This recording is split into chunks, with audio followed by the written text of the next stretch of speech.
Hello everyone, I welcome you again on this पराक्रम series, जहाँ पे हम लोग एमसीक्यू फॉर्मेट के अंदर रिटेल बैंकिंग और वेल्थ मैनेजमेंट के सिलेबस को कवर अप करने की कोशिश कर रहे हैं। तो आज की सेशन में हम लोग बात करेंगे chapter 4 that is branch profitability, और इसका भी पार्ट 1 आज के इस सेशन में हम लोग डिस्कस करेंगे।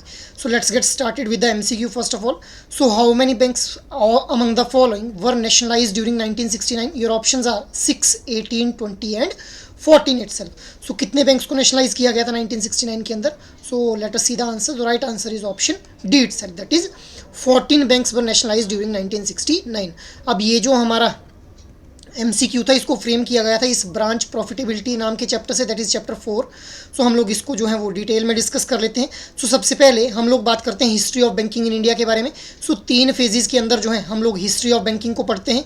सो फर्स्ट फेज़ की अगर मैं बात करूँ, सो ये स्टार्ट होता है 1770 से लेकर के 1969 तक. अब इस फेज़ के अंदर ब्रिटिशर्स के द्वारा जो था वो इंडिया के अंदर रूल किया गया. इस टाइम पे सबसे पहले अगर मैं बैंक की बात करूँ, so Bank of Hindustan was the first bank to be established in the year 1770.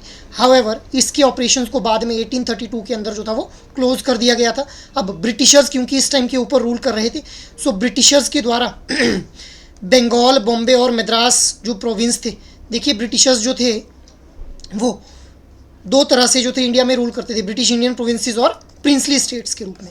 जो ब्रिटिश इंडियन प्रोविंसेस थे वहाँ पे ब्रिटिशर्स का डायरेक्ट रूल हुआ करता था, और प्रिंसली स्टेट्स के अंदर ब्रिटिशर्स वर रूलिंग इनडायरेक्टली. तो ये जो ब्रिटिश इंडियन प्रोविंसेस थे, इनमें से 3 रिच प्रोविंस बंगाल, बॉम्बे और मद्रास, यहाँ पे बैंक्स को एस्टेब्लिश किया गया 1809, 1840 और 1843 के अंदर. अब eventually these banks were merged into imperial Bank of India in the year 1921 itself. अब यही इंपीरियल बैंक ऑफ इंडिया जो है वो बाद में स्टेट बैंक ऑफ इंडिया बन जाता है इन द ईयर 1955 इटसेल्फ. सो इन दोनों ईयर्स को आप लोग ध्यान रखेंगे. अब रिजर्व बैंक ऑफ इंडिया की बात अगर की जाए, so it was established at a private entity. जब ये स्टार्ट किया गया इन थ्रू आरबीआई एक्ट 1934. अब रिजर्व बैंक जो था इसको नेशनलाइज किया जाता है 1949 के अंदर, और उसी के बाद से जो है आरबीआई जो है it started acting as a regulator of the banking sector in India. Moving ahead, अब हम लोग बात करते हैं सेकेंड फेज़ के बारे में, जिसको हम लोग नेशनलाइजेशन फेज़ के नाम से भी जानते हैं. अब देखिए सिंस सॉरी गाइस, ये जो हमारा नेशनलाइजेशन फेज़ है, दिस फेज़ स्टार्टेड फ्रॉम 1969 और 1991 तक जो है नेशनलाइजेशन फेज़ माना जाता है, क्योंकि 1991 के अंदर हम लोग जानते हैं कि एलपीजी रिफॉर्म्स हम लोगों को देखने को मिले.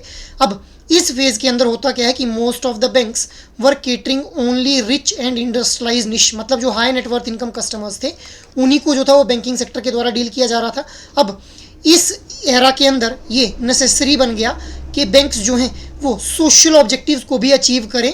नेशनलाइजेशन बैंक्स की जाना जो था वो ज़रूरी समझा गया, सो दैट सोशल ऑब्जेक्टिव मतलब एंड जो हमारा ह्यूमन एंड जो हमारा सिटीज़न है, एंड सिटीज़न तक जो है वो ये बैंकिंग सर्विसेज को पहुंचाया जा सके. इसीलिए 14 banks were nationalised in 1969 and 6 banks were nationalised in the year 1980.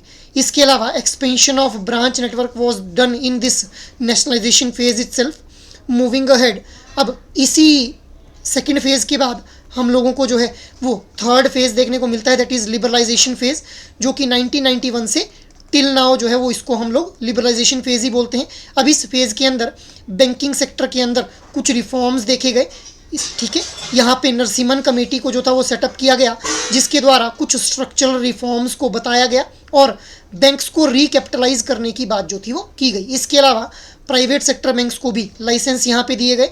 Private sector को एनकरेज किया गया कि बैंकिंग सेक्टर के अंदर वो पार्टिसिपेट करे, और साथ ही साथ आरबीआई के द्वारा D regulation of interest rate भी किया गया. मतलब इंटरेस्ट रेट अब आरबीआई मैनेज करने, पहले जो था वो आरबीआई मैनेज कर रहा था, अब बैंक्स को जो था वो सेमी ऑटोनोमस पावर्स दे दी गई कि आप लोग अपने बिहाफ के ऊपर जो है वो रेट ऑफ इंटरेस्ट जो है वो चार्ज कर सकते हैं.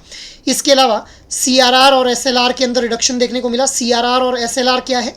CRR is cash reserve ratio. ये एक ऐसा कैश होता है जो कि एक बैंक को जो है वो आरबीआई के पास रखना पड़ता है, जिसको फ्यूचर में बैंक के द्वारा यूज किया जा सकता है. इसके अलावा स्टैट्यूटरी लिक्विडिटी रेशो, इसके अंदर बैंक अपने फंड्स को कैश, गोल्ड या फिर गवर्नमेंट बॉन्ड्स के फॉर्म में जो है वो अपने पास ही रखता है, और ये बाद में जो है वो इनको यूज़ किया जा सकता है.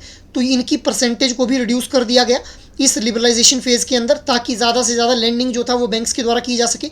इसके अलावा इसी फेज़ में हम लोगों को कंपटीशन भी बढ़ता हुआ देखने को मिलता है। यहाँ पे प्राइवेट बैंक्स, फॉरेन बैंक्स और पब्लिक सेक्टर बैंक्स तो ऑलरेडी यहाँ पे जो था वो बैंकिंग सेक्टर में कंपटीटर की तरह एक्ट कर ही रहे थे। तो इस फेज़ के अंदर हम लोगों को जो था वो कंपटीशन भी काफ़ी देखने को मिला बैंकिंग सेक्टर के अंदर। मूविंग अहेड, अब हम लोग अगर देखें करंटली इंडिया के अंदर 12 पब्लिक सेक्टर बैंक्स जो है फंक्शनिंग है, 21 private sector banks are there, 45 foreign banks are there, 43 regional rural banks, 96,000 regional cooperative banks, 53 scheduled and 1470 non scheduled urban cooperative banks are there. Present scenario की अगर बात की जाए सो आरबीआई के द्वारा ये बताया जाता है कि पॉजिटिव थिंग क्या है कि banking sector is well capitalised right now to face any kind of emergency like situation, जिस जहाँ पे इकोनॉमिक जो डाउन टर्न है अगर वो सहना पड़े तो banking sector is well capitalized. और कंसर्न वाली बात क्या है कि जो हमारा ग्रॉस एनपीए है that is 8.34 trillion as on 31 March 2021 and contagion effect of delinquencies like Kingfisher Airlines 2011 और पीएनबी केस 2018, इस वजह से हमारा ये एनपीए जो है वो बढ़ने को हम लोगों को देखने को मिला। बट साथ ही साथ जो ग्रॉस एनपीए है that has reached 10-year low of 3.9% in March 2023।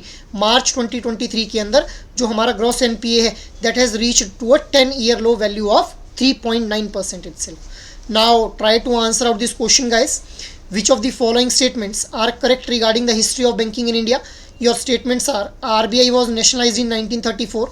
3 presidency banks were merged to form Imperial Bank of India, which later became SBI in 1934.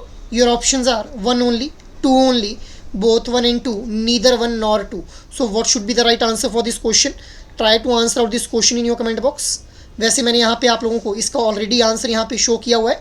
Neither 1 nor 2 will be the right answer, मतलब दोनों ही statements जो हैं वो यहाँ पे गलत दी गई हैं, क्योंकि आरबीआई को जो था वो 1934 के अंदर नहीं 1949 के अंदर नेशनलाइज किया गया और 3 presidency banks were merged to form Imperial Bank of India which later became SBI in 1955 के अंदर एसबीआई बनता है भाई, इसलिए दोनों ही स्टेटमेंट्स जो हैं वो गलत हैं यहाँ पे। So that is all for today's discussion. अगर ये सेशन आप लोगों को अच्छे लग रहे हैं तो इन सेशंस को लाइक, शेयर और सब्सक्राइब कर लें, और अगर आपकी कोई भी क्वेरी है तो you can mail us on hello@edutap.co.in। जय हिंद।